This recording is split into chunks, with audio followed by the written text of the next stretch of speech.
hindi ako naniniwala na ang isang tao ay hindi marunong sa isang bagay lang na dahil hindi ako marunong yan, sir, hindi ko gagawin yan.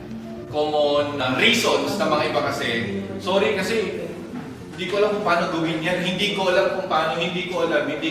Pero totoo talaga, they lack action lang. So, kung meron kayong tanong sa sarili niyo, hindi ko kasi alam kung paano ito, i-search nyo lang.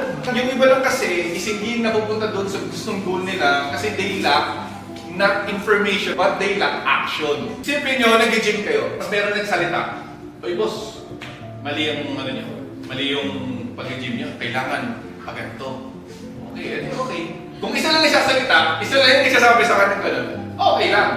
Kasi isipin nyo, 100 na coaches or 100 na gym instructor, hindi mali yan, hindi mali ka din eh, ganyan, hindi ganyan, mali ka din. Huwag ka lang, ayoko na mag-gym. Uwi na lang ako. Hindi excuse na hindi nyo alam kasi one tap away lang yan.